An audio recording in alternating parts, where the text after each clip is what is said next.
Hey guys, welcome to Smart Way for All. Smart Way for All চেনেলটোলৈ আপোনালোক সকলোকে স্বাগতম জনাইছোঁ।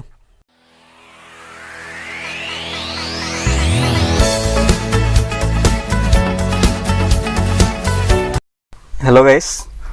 আজি আমি আলোচনা কৰিবলৈ লৈছোঁ মডাৰ্ণ হিষ্ট্ৰীৰ ওপৰত। আপোনালোকে জানে হিষ্ট্ৰী বুলি ক'লে তিনিটা ভাগত ভাগ কৰিব পাৰি। ফাৰ্ষ্টে আহে আমাৰ এনচিয়েণ্ট হিষ্ট্ৰী, ছেকেণ্ড আহিব মেডিয়েভেল হিষ্ট্ৰী আৰু থাৰ্ড মডাৰ্ণ হিষ্ট্ৰী। আমি এনচিয়েণ্ট হিষ্ট্ৰীৰ এটা পাৰ্ট আলোচনা কৰিছিলোঁ, বেছিক যিটো কনচেপ্ট হয়। আপোনালোকে যদি চোৱা নাই মই ডেছক্ৰিপশ্যন বক্সত লিংকটো দি দিম, চাই ল'ব। আৰু আটাইতকৈ ডাঙৰ টপিকটো যিটো আমি লাৰ্জ বা ব্ৰাইট বুলি ক'ব পাৰোঁ, আটাইতকৈ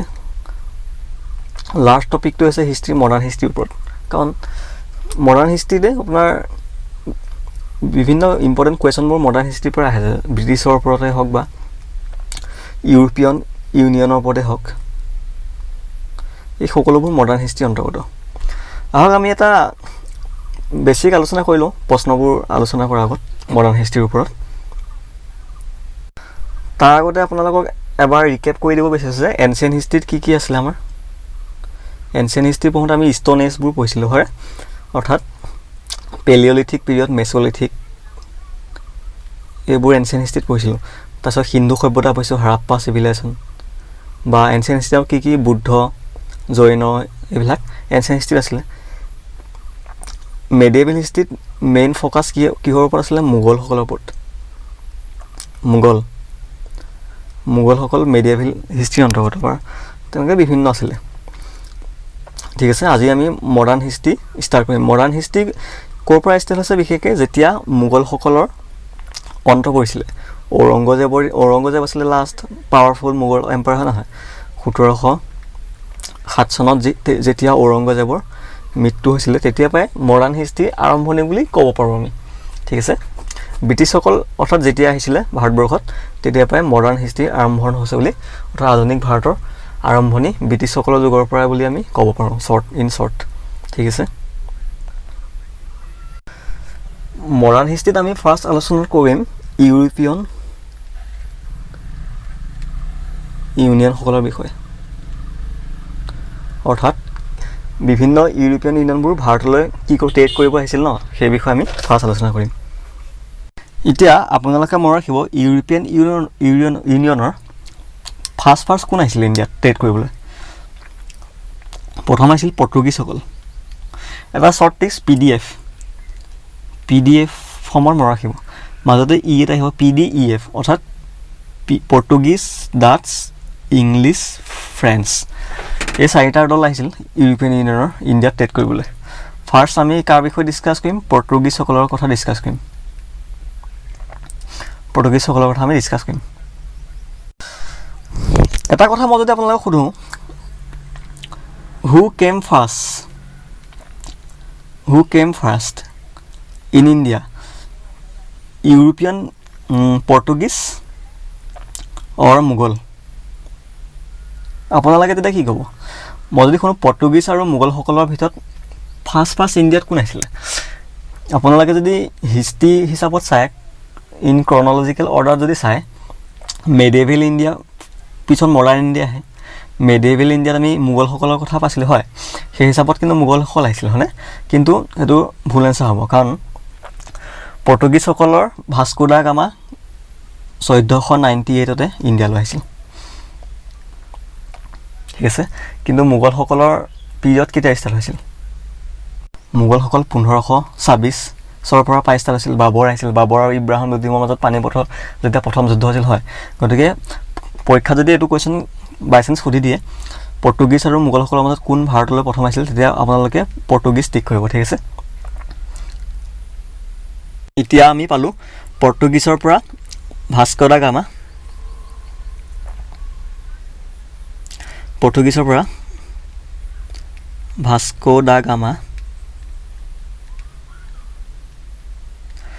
কিমান খ্ৰীষ্টাব্দত আহিছিল? 1498, 1498 খ্ৰীষ্টাব্দত কলিকট বন্দৰত আহিছিল। প্ৰথম ক'লৈ আহিছিল? কলিকট পৰ্ট, ইণ্ডিয়াৰ কলিকট পৰ্টত আহিছিল। ঠিক আছে, তেতিয়া কলিকত পৰ্টতো আমাৰ ভাৰতৰ কোনোবা শাসনকৰ্তা থাকিব হয় তেতিয়া আমাৰ শাসনকৰ্তা কোন আছিল কলিকতত তেওঁৰ নাম আছিল জেমৰিন মনত ৰাখিব তেতিয়া কলিকত পৰ্টত শাসনকৰ্তা আছিল ৰজা আছিল জেমৰিনে এতিয়া ভাস্কৰ দা গামাই কি ক'লে ভাস্কৰ দা গামাই বোলে ইণ্ডিয়ালৈ আহিব পৰা নাই পাৰ্মিশ্যন ল'লে জেমৰিনে তাৰপিছত কি ক'লে টেডহে কৰিব ৱেলকাম জনালে জেমৰিনে হয় জেমৰিনে কৈছে আহক আমাৰ ইয়াত টেড কৰকহি ঠিক আছে এতিয়া তেওঁলোকে যিহেতু ট্ৰেড কৰিবলৈ বেপাৰ বাণিজ্যৰ কাৰণে আহিছিল চি ৰোডেদি আহিছিল ইণ্ডিয়ালৈ তেওঁলোকে ফাৰ্ষ্ট কিহৰ খেতি কৰিছিল বাৰু তেওঁলোকে মনত ৰাখিব ফাৰ্ষ্ট স্পাইচ অৰ্থাৎ মছলা তেওঁলোকে ফাৰ্ষ্ট ইণ্ডিয়াত স্পাইচৰ মছলা খেতি কৰিছিল আৰু খুব প্ৰফিট হৈছিল স্পাইচত আৰু তাৰে এবিধ ইম্পৰ্টেণ্ট স্পাইচ কি আছিল ব্লেক পেপাৰ কালি মিৰ্চি বুলি কওঁ যে ব্লেক পেপাৰ অৰ্থাৎ আমাৰ জালুক যিটো ব্লেক পেপাৰ তেওঁলোকে ফাৰ্ষ্ট ইণ্ডিয়াত কৰিছিল হয় ব্লেক পেপাৰ কিয় কৰিছিল একচুৱেলি ইউৰোপত কফটো বেছি ঠাণ্ডা হয় নহয় গতিকে খাদ্যবোৰ প্ৰিজাৰ্ভেশ্যন কৰিবৰ কাৰণে ব্লেক পেপাৰটোৱে এজ এ ভিনেগাৰৰ নিচিনা কাম কৰিছিল হয় ব্লেক পেপাৰটোৱে মানে ফুড প্ৰিজাৰ্ভেশ্যনত হেল্প কৰিছিল গতিকে তেওঁলোকে ফাৰ্ষ্ট ব্লেক পেপাৰৰ খেতি কৰিছিল ইণ্ডিয়াত এতিয়া এই পৰ্তুগীজসকলৰ ফাৰ্ষ্ট যেতিয়া ইণ্ডিয়াত আহিছিল তেওঁলোকৰ ফাৰ্ষ্ট গভৰ্ণৰজন কোন আছিল খুব ইম্পৰ্টেণ্ট হয়তো সুধিব পাৰে তেওঁলোকৰ ফাৰ্ষ্ট ইণ্ডিয়ান ভাইচৰয় বা গভৰ্ণৰ আছিল ফ্ৰেন্সিস্কো দে আলমেইডা স্পেলিং ভুল হ'ব পাৰে পিছত চাই ল'ব ফ্ৰেন্সিস্কো দে আলমেইডা আৰু ছেকেণ্ড গভৰ্ণৰজন আছিল এলফনছে দে এলবুকাৰিক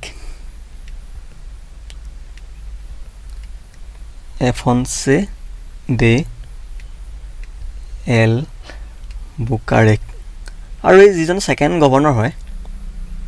তেওঁ যিজন এলফেন্সো দে এলবুকাৰিক তেওঁ গোৱা ইমানেই পচন্দ কৰিলে যে 1510 চনত তেওঁ গোৱা কেপচাৰ কৰি ল'লে 1510 চনত এই এলফনছো দে এলবুকাৰিকে গোৱা কেপচাৰ কৰিলে আৰু যেতিয়া তেওঁ গোৱা কেপচাৰ কৰিছিল তেতিয়া গোৱাটো কোনোবা আমাৰ ইণ্ডিয়ান শাসন থাকিব তেওঁ কোন আছিল তেওঁৰ নাম আছিল বিজাপুৰ তেওঁ আছিল কিং বিজাপুৰ মনত ৰাখিব আমি এটা কুৱেশ্যন এনচাৰ ডিছকাছ কৰা এটা হিষ্ট্ৰী এটা শ্বৰ্ট ব্ৰিফলি আমি ডিছকাছ কৰি আছোঁ ঠিক আছে এতিয়া আমি কি পালোঁ গোৱা এতিয়া কাৰ হ'ল গোৱা এতিয়া পৰ্তুগীজসকলৰ হ'ল হয় এতিয়া পৰ্তুগীজসকলৰ মতে ইণ্ডিয়া নামৰ জংঘলখনত সিহঁতে ৰজা সিহঁতে চিৰ ঠিক আছে সিহঁতে হৈ পেলাই এতিয়া ইণ্ডিয়াত আমাৰে শাসন আৰু পৰ্তুগীজসকলৰ মতে ঠিক সেইদৰে এতিয়া তেওঁলোকৰ পৰচী কাউণ্ট্ৰিবিলাক কি পৰ্তুগীজসকলৰ ডাটছ ইউৰোপিয়ান ইউনিয়ন যিহেতু একেই পৰচী ডাটছ ফ্ৰেন্স হয় এইবোৰ এতিয়া সিহঁতেতো পৰ্তুগীজসকলৰ প্ৰফিটৰ কথা গম পাইছে যে ইণ্ডিয়াত গৈ এনেকৈ তেনেকৈ প্ৰফিট কৰি আছে এতিয়া সিহঁতৰ প্ৰফিট কৰিব মন যাব তাৰপিছত নেক্সট কোন আহিলে আমি পাইছিলোঁ PDEF নেক্সট তেতিয়া প্ৰফিটৰ লোভত আহিলে ডাটছসকল ইণ্ডিয়াত অহা আৰম্ভ কৰি দিলে আৰু নতুন যিমান কোম্পানী আহি থাকিব প্ৰথমবোৰকতো ছাপ্ৰেছ কৰিব চাবই আৰু সেই ডাটছসকল আহি তেওঁলোকেও কোম্পানী ষ্টাৰ্ট কৰিলেহি ফাৰ্ষ্ট তেওঁলোকে ক'ত কোম্পানী এষ্টাব্লিছ কৰিছে ফাৰ্ষ্ট মছলিপট্টনমত তেওঁলোকে কৰিলে মছলিপট্টনম আৰু ছেকেণ্ড চুৰতত তেওঁলোকেও কোম্পানী এষ্টাব্লিছ কৰি দিলে আৰু ডাটছসকল 1602 খ্ৰীষ্টাব্দত আহিছিলে মনত ৰাখিব আৰু এইখিনিতে এটা কথা মন কৰিবলগীয়া পৰ্তুগীজসকলে আমাৰ ইণ্ডিয়াত বিশেষকৈ কি খেতি লৈ আহিছিল তেওঁলোকে মই ক'ব পাহৰিলোঁ তেওঁলোকে টমেটো পটেটো আৰু চিলি মনত ৰাখিব এই তিনিটা খেতি পৰ্তুগীজসকলে লৈ আহিছিল ইণ্ডিয়ালৈ সেইটো মনত ৰাখিব টমেটো পটেটো আৰু চিলি ঠিক আছে অৰ্থাৎ বিলাহী আলু আৰু জলকীয়া এতিয়া ডাটছসকলেও কোম্পানী এষ্টাব্লিছ কৰি দিলে চুৰত আৰু মছলিপট্টনমত আৰু তেওঁলোকেও কি কয় প্ৰফিট কমোৱা আৰম্ভ কৰিলে ঠিক সেইদৰে পৰ্তুগীজ আৰু ডাটছসকলকতো দেখি এতিয়া ওচৰৰ চুবুৰীয়াবিলাকৰ কি হ'ব আৰু তেওঁলোকৰ লোভ লাগিব বোলে আমিও ইণ্ডিয়াত যাওঁ ঠিক তাৰপিছতে কোন আহিলে ইংলিছসকল আহি গ'ল সেই সময়ত কুইন এলিজাবেথ প্ৰায় 1600 খ্ৰীষ্টাব্দত ইউৰোপৰ ৰাণী কুইন এলিজাবেথ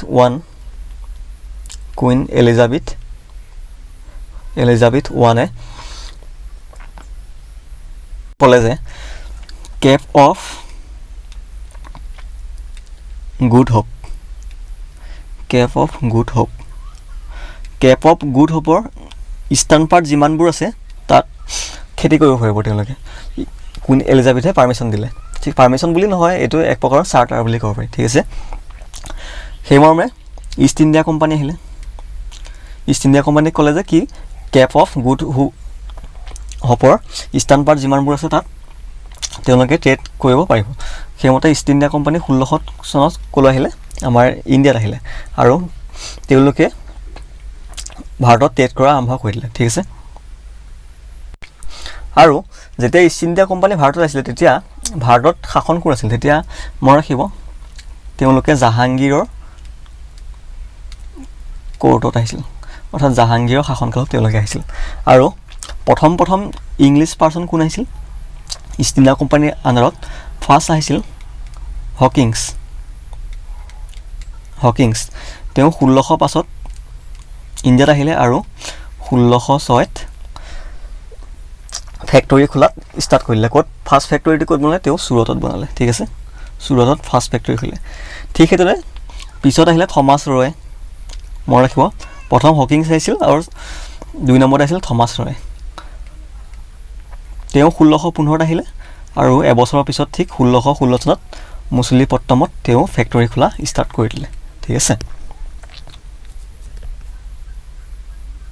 প্ৰথম চুৰতত ফেক্টৰী খুলিলে আৰু পিছত মছলিপট্টমত অৰ্থাৎ ইণ্ডিয়াৰ কি এইটো চাউথ পাৰ্ট হয় চুৰত গুজৰাটৰ যিটো আছপাছ লাহে লাহে তেওঁলোকৰ লোভবোৰ কি আহিল যেতিয়া প্ৰফিট হৈছে লোভবোৰ বাঢ়ি আহিব গৈছে ন নেক্সট তেওঁলোকে চাউথৰ পৰা গৈ নৰ্দাৰ্ণ পাৰ্ট পালেগৈ অৰ্থাৎ আমাৰ নৰ্থ পালেগৈ আৰু নৰ্থত গৈ গলকুণ্ডাটো তেওঁলোকে ফেক্টৰী ষ্টাৰ্ট কৰিলে গলকুণ্ডা যিটো হায়দৰাবাদৰ আছপাছ আৰু শেষত গৈ তেওঁলোক ইংলিছসকল কৈ গ'লগৈ বেংগল লাষ্টত গৈ বেংগল পালেগৈ আৰু তেতিয়া বেংগলৰ শাসক কোন আছিল চিৰাজউদ্দৌলা তেতিয়া বেংগলৰ শাসক আছিল চিৰাজউদ্দৌলা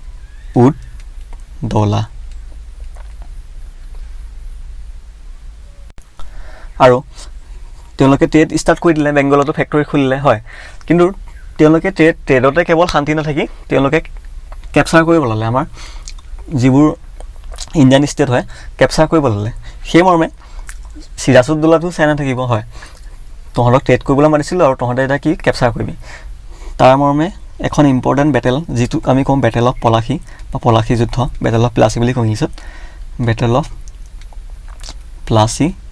আৰম্ভ হ'ল কিমান চনত খুব ইম্পৰ্টেণ্ট হয়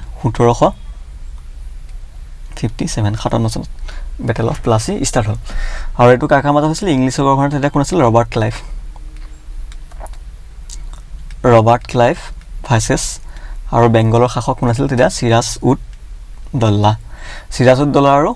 ৰবাৰ্ট ক্লাইভৰ মাজত এইখন যুদ্ধ পলাশী যুদ্ধ তেতিয়া হ'ল ঠিক আছে আৰু এই যুদ্ধত কাৰ পৰাজয় হ'ল এই যুদ্ধত চিৰাজউদ্দৌলাৰ পৰাজয় হ'ল ঠিক আছে নেক্সট আপোনাৰ আমি কি পালোঁ এতিয়া আমি পালোঁ পৰ্তুগীজসকল আহিলে ডাটছ আহিলে ইংলিছ আহিলে সিহঁতে সেই দেখি নেক্সট কোন আহিলে ফ্ৰেন্সসকল ফ্ৰেন্সৰ ৰজা তেতিয়া আছিল লুইছ 14 নামৰ ফ্ৰেন্সৰ তেতিয়া ৰজা আছিল লুইছ 14 তেওঁৰ লুইছ 14 তেওঁ গভৰ্ণৰ কোন বা সেনাপতি লুইছ কলবাৰ্ট তেওঁ সেনাপতি কলবাৰ্টক ইণ্ডিয়ালৈ পঠালে যে ইহঁতে ইমান প্ৰফিট কৰি আছে তয়ো যা ইণ্ডিয়াত ফেক্টৰী খুলগৈ কলবাৰ্টো আহিলে ঠিক সেইদৰে চুৰত আৰু মছলিপট্টমত ফ্ৰেন্সেও কি কৰিলে নিজৰ ফেক্টৰী খোলা ষ্টাৰ্ট কৰি দিলে ঠিক আছে এতিয়া কম্পিটিশ্যনটো বাঢ়ি গ'ল চাৰিটা কোম্পানী আহি গ'ল অৰ্থাৎ পৰ্তুগীজ আহিলে ডাটছ আহিলে ইংলিছ আহিলে ফ্ৰেন্স আহিলে এতিয়া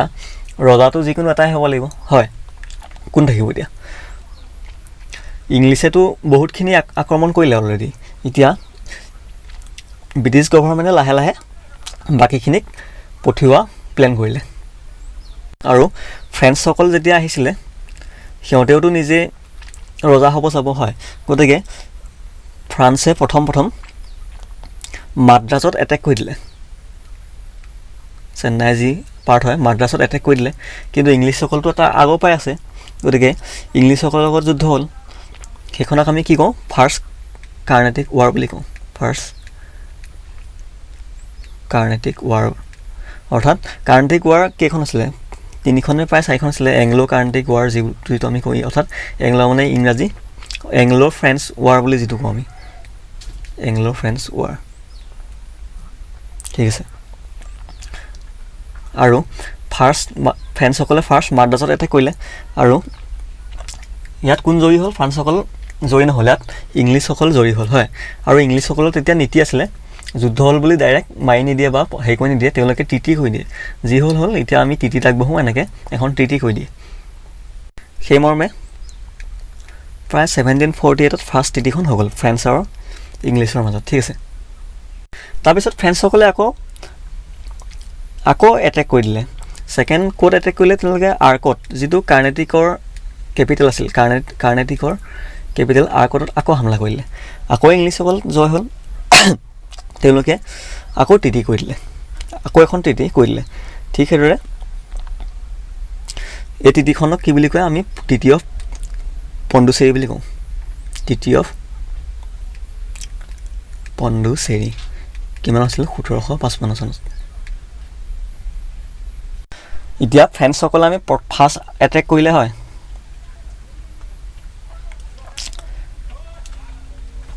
ফ্ৰেন্সসকলে ফাৰ্ষ্ট এটেক কৰিলে ইংলিছসকলে ট্ৰিটি কৰিলে ছেকেণ্ড এটেক কৰিলে ইংলিছসকলে ট্ৰিটি কৰিলে ট্ৰিটি অফ কি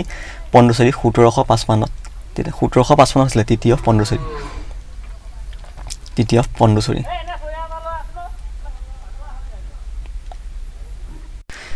আৰু আমি পঢ়িছিলোঁ যে 1757 চনত যিটো যেতিয়া বেটেল অফ পলাচী হৈছিল তেতিয়া ইংলিছসকলতো বেংগল প্ৰায় লৈ ল'লে বেংগল কেপচাৰ কৰি ল'লে হয় সেই তাৰপিছত তেওঁলোকে তেতিয়া তেওঁলোকৰ পাৱাৰ বেছি হৈ গ'ল বেংগলো ল'লে যিহেতু সিহঁত এতিয়া মেইন নিচিনা হৈ গ'ল ইংলিছ তেতিয়া মনত ৰাখিব ফ্ৰেন্স আৰু ইংলিছৰ মাজত লাষ্ট যুদ্ধখন হৈছিলে 1760 চনত আৰু সেই যুদ্ধখন আমি কি বুলি জনা যাওঁ ওৱান ডি ৱাছ অৰ্থাৎ ইংলিছে ফ্ৰেন্সক পূৰা ৱাছ কৰি দিলে এতিয়া তহঁত যা ইয়াত থাকিব নোৱাৰ battle of one D wash খুব ইম্পৰ্টেণ্ট হয় মনত ৰাখিব বেটেল প্ৰশ্ন যদি সোধে পৰীক্ষাত battle of one D wash photo between English and তেতিয়া ক'ব ইংলিছ এণ্ড ফ্ৰেন্স ঠিক আছে আৰু 1760 চনত হৈছিল আমি এটা হিষ্ট্ৰীৰ ওপৰত আমি এটা চমু আভাস ল'লোঁ হয় এতিয়া আমি কুৱেশ্যন এনচাৰবোৰ ডিছকাছ কৰোঁ আহক আজি পাৰ্ট 1 লৈছোঁ পাৰ্ট 1ত আমি কিছুমান কুৱেশ্যন এনচাৰ ডিছকাছ কৰিম পাৰ্ট 2ত আমি আৰু নেক্সট কনচেপ্টবোৰ পঢ়িম আৰু কুৱেশ্যন এনচাৰবোৰ আলোচনা কৰিম ঠিক আছে এতিয়া মডাৰ্ণ ইণ্ডিয়াৰ ওপৰত বেছ কৰি কেইটামান কুৱেশ্যন চাওঁ আহক who were the first European to set up sea trade centre in India অৰ্থাৎ প্ৰথম ইউৰোপিয়ান কোনটো আছিল যিয়ে সাগৰৰ দ্বাৰা মানে চি ট্ৰেড চেণ্টাৰ ইণ্ডিয়াত স্থাপন কৰিছিলে সাগৰৰ দ্বাৰা ট্ৰেড কৰিব পৰা ৰুট স্থাপন কৰিছিলে ইণ্ডিয়াত আমি পাইছিলোঁ যে PDEF first Portuguese second Dutch third English আৰু লাষ্টত ফ্ৰেন্স অৰ্থাৎ এনচাৰ কি হ'ব পৰ্টুগিজ ছেকেণ্ড কুৱেশ্যনটো চাওক who was the first Portuguese viceroy in India আমি পঢ়িছিলোঁ কোন আছিলে প্ৰথমজন আছিল Francisco day Almeida option C Francisco day Almeida আৰু ছেকেণ্ড গভৰ্ণৰ ভাইচৰয়জন কোন আছিল এলবুকেৰিক তেওঁ আছিল এলবুকেৰিক ফাৰ্ষ্টজন সুধিলে ফ্ৰান্সিস্কো ডে আলমেইডা এলবুকেৰিকে কি কেপচাৰ কৰিছিলে গোৱা কেপচাৰ কৰিছিলে কেতিয়া কৈছিলে 1510 চনটো মনত ৰাখিব আপোনালোকে 1510ত গোৱা কেপচাৰ কৰিছিলে ইমানে ভাল লাগিছিল তেওঁ গোৱাখন কেপচাৰ কৰি ল'লে ঠিক আছে নেক্সট কুৱেশ্যন চাওক who among the following was the first Englishmen to visit western India option A Captain Hawkins option B John Mildenhall option C Ralph Fitch option D Thomas Roe ইয়াৰ right এনচাৰটো হ'ব Thomas Stephen's হৈছিলে প্ৰথম English ব্যক্তি যিয়ে আমাৰ western India first visit কৰিছিলে তাৰপিছত প্ৰশ্ন সুধিছে how many times did Vasco da Gama came to India Vasco da Gama ইণ্ডিয়ালৈ কিমানবাৰ আহিছিলে ইয়াৰ এনচাৰ মই ৰাখিব 3 টাইমছ 3বাৰ আহিছিলে নেক্সট চাওক the first fort which the British constructed in India was অৰ্থাৎ ব্ৰিটিছসকলৰ দ্বাৰা গঠন কৰা প্ৰথম কিলা বা ফৰ্টটো কোন আছিল নামটো কি আছিল সেইটো আছে সেইণ্ট জৰ্জ ফৰ্ট কিলা তেওঁলোকে কিয় বনাইছিলে আপোনালোকে গম পায়নে প্ৰথম কি আছিল পৰ্তুগীজসকল আহিছিল হয় তাৰপিছত ডাচসকল আহিছিল তাৰপিছত ইংলিছসকল আহিছিল তেতিয়াই আৰু যাতে নেক্সট কোনোবা যদি আহে আমি যাতে তেওঁলোকক বাধা দিব পাৰোঁ হয় আৰু যাতে কোন আহে ওপৰৰ পৰা দেখি থাকোঁ ডাঙৰ টাৱাৰ বনাইছিলে আৰু কিলা অৱস্থাৰ ৱাল ডাঙৰ ডাঙৰ মস্ত ৱাল বনাইছিলে যাতে আক্ৰমণ কৰিব নোৱাৰে নেক্সট কোনোবাই সেইটো কাৰণে তেওঁলোকে ফৰ্ট বনোৱা ষ্টাৰ্ট কৰিছিলে আৰু এইটোক আমি ফৰ্টিফিকেশ্যন বুলি কওঁ সেই ইংলিছসকলৰ দ্বাৰা বনোৱা প্ৰথম ফৰ্টটোৰ নাম সুধিছে সেণ্ট জৰ্জ ফৰ্ট ঠিক আছে পিছৰ প্ৰশ্নটো সুধিছে which of the following Anglo Mysore war came to end by treaty of Seringapatam কোনখন ইংৰাজী আৰু মাৰাঠাসকলৰ মাজত হোৱা ৱাৰক আমি কি কওঁ এংলো মাইচুৰ ৱাৰ অৰ্থাৎ কোনখন এংলো মাইচাৰ ৱাৰত অন্ত ট্ৰিটি অফ চেৰিংগাপট্টনৰ দ্বাৰা হৈছিল মই ৰাখিব থাৰ্ড এংলো মাইচুৰ ৱাৰ আপোনালোকে জানে ব্ৰিটিছসকলে বিভিন্ন ষ্টেটবোৰ ডমিনেট কৰিছিল হয় তাৰ ভিতৰত পাৱাৰফুল ষ্টেট কোনবিলাক আছিলে মাৰাঠা খুব পাৱাৰফুল আছিলে বেংগল আছিলে ঠিক আছে শিখসকল খুব পাৱাৰফুল আছিলে মাইচুৰ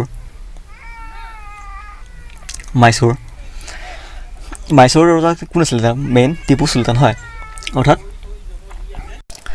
থাৰ্ড এংলো মাইচুৰ ৱাৰৰ পৰিণামস্বৰূপে ট্ৰিটি অফ চেৰিংগাপট্টনম হৈছিল আৰু এইটো ট্ৰিটি প্ৰায় 1792 মানত হৈছিল 1792 নেক্সট কুৱেশ্যনটো চাওক battle of Plassey was fought in which আমি পঢ়ি আছিলোঁ 1757 আৰু কাৰ মাজত হৈছিলে তেতিয়া বেংগলৰ নবাব কোন আছিলে বেংগলৰ ৰজা বা নবাব আছিল শাসন কৰা সিৰাজউদ্দৌলা আৰু ইংলিছসকলৰ মাজত ব্ৰিটিছসকলৰ মাজত question 8 where did British East India company open its first factory in India আমি পঢ়ি আহিছোঁ চুৰতত তেওঁলোকে প্ৰথম ফেক্টৰী অপেন কৰিছিলে ছেকেণ্ড মছলিপট্টমত অপেন কৰিছিলে অপশ্যন হ'ব ৰাইট এনচাৰ হ'ব Surat who founded independent state of Bengal অৰ্থাৎ ফাৰ্ষ্ট বেংগলৰ প্ৰথম ইণ্ডিপেণ্ডেণ্ট ষ্টেট কোনে স্থাপন কৰিছিল তেওঁৰ নাম হৈছে মুৰ্ছিদ কুলি খান আমি ডিটেইলছ পঢ়িম পিছত এতিয়া জাষ্ট এনচাৰটো জানি থওক মুৰ্ছিদ কুলি খান নেক্সট চাওক when did battle of Buxar fought অৰ্থাৎ বক্সাৰ যুদ্ধ কেতিয়া হৈছিল বক্সাৰ যুদ্ধ battle of Plassey next important যুদ্ধখন আছে বেটেল অফ বক্সাৰ মনত ৰাখিব পৰীক্ষাত আহি থাকে বেটেল অফ বক্সাৰ হৈছিল 1764 কাৰ মাজত হৈছিল between English and Shah Alam to Mughal empire তেতিয়া আছিল শ্বাহ আলম টু চুজাউদ্দৌলাটো হ'ব চুজাউদ্দৌলা আৰু মীৰ কাজিমৰ মাজত হৈছিল নেক্সট সুধিছে the second Carnatic war end by the treaty of আমি পঢ়িছিলোঁ ছেকেণ্ড কাৰ্ণেটিক ৱাৰ অৰ্থাৎ ইংলিছ আৰু ফ্ৰেঞ্চসকলৰ মাজত যিখন ছেকেণ্ড কাৰ্ণেটিক ৱাৰ হৈছিল সেইখনত ট্ৰিটিটো কোনটো হৈছিল ট্ৰিটি অফ পণ্ডিচেৰী হৈছিল ফ্ৰেঞ্চসকল যেতিয়া আহিছিল তেতিয়া ইংলিছসকলে ট্ৰিটি অফ পণ্ডিচেৰী চাইন কৰিছিল ঠিক আছে নেক্সট কুৱেশ্যনটো সুধিছে who was the governor general of India during the চিপাহী মিটিং অৰ্থাৎ চিপাহী বিদ্ৰোহৰ সময়ত 1757ত আপোনালোকে জানে চিপাহী বিদ্ৰোহ হৈছিল হয় ভাৰতত তেতিয়া ইংলিছ গভৰ্ণৰ জেনেৰেলজন কোন আছিল তেতিয়া তেওঁ আছিল লৰ্ড কেনিং মনত ৰাখিব কুৱেশ্যন নম্বৰ 13 চাওক which British empire introduce the system of permanent settlement এইটো কোনজন ব্ৰিটিছ এম্পায়াৰে ইন্ট্ৰডিউচ কৰিছিল তেওঁৰ নাম আছিল লৰ্ড কৰ্ণৱালিছ আৰু পাৰ্মানেণ্ট ছেটেলমেণ্টৰ বিষয়ে জানে যেতিয়া খেতি কৰিছিল তেওঁলোকে এইটো বেংগলত ফাৰ্ষ্ট লাগু হৈছিল অৰ্থাৎ প্ৰায় 90% আয় যি হ'ব সেইটো ব্ৰিটিছলৈ যাব হয় অৰ্থাৎ 10 ভাগৰ এভাগহে খেতিয়কসকলে পাব তেনেকুৱা এটা ৰুল আছিলে পাৰ্মানেণ্ট ছেটেলমেণ্টৰ 90% ব্ৰিটিছসকলক দি দিব লাগিব এইটো হৈছে লৰ্ড কৰ্ণৱালিছে ইন্ট্ৰডিউচ কৰিছিল নেক্সট কুৱেশ্যনটো চাওক 14 number which British empire introduce the system of subsidiary alliance এইটো এটা খুব ইম্পৰ্টেণ্ট হয় ছাবচিডিয়াৰী এলায়েন্স কোনে ইন্ট্ৰডিউচ কৰিছিল তেওঁ হৈছে লৰ্ড ৱেলেছলি বুলি কওঁ আৰু ছাবচিডিয়াৰী এলায়েন্সটো এইটো কেনেকুৱা আছিল মানে ভাৰতত বিশেষকৈ ব্ৰিটিছ আৰ্মিয়ে ইণ্ডিয়ান আৰ্মিবিলাকে মানে ব্ৰিটিছ আৰ্মি আণ্ডাৰত কাম কৰিব আৰু ব্ৰিটিছ আৰ্মিসকলে কাম কৰিব ইণ্ডিয়ান টেৰিটৰীবিলাকত আৰু তেওঁলোকৰ খৰচ পাতি ইণ্ডিয়ান ৰুলাৰবিলাকে দিব লাগিব। প্ৰিন্সলি ষ্টেট যিবোৰ আছিলে সেই প্ৰিন্সলি ষ্টেটবোৰে তেওঁলোকৰ খৰচ পাতি ব্ৰিটিছ আৰ্মিক দিব লাগিব আৰু তেওঁলোকে ইণ্ডিয়াত ৰুল কৰি থাকিব। সেই আৰ্মিবিলাকৰ খৰচটো যি হয় দিব লাগিব মানে। সেইটো হৈছে ছাবচিডিয়াৰী এলায়েন্স, তেনেকুৱা এটা এলায়েন্স আছিলে। আজিৰ পাৰ্টত ইমানে। ভিডিঅ'টো কেনে লাগিলে আপোনালোকে কমেণ্ট কৰি জনাব। যদি ভাল লাগিছে আমাৰ চেনেলটো ছাবস্ক্ৰাইব কৰিব নাপাহৰিব আৰু বন্ধু বান্ধৱীসকলৰ সৈতে শ্বেয়াৰ কৰিব নাপাহৰিব। ধন্যবাদ।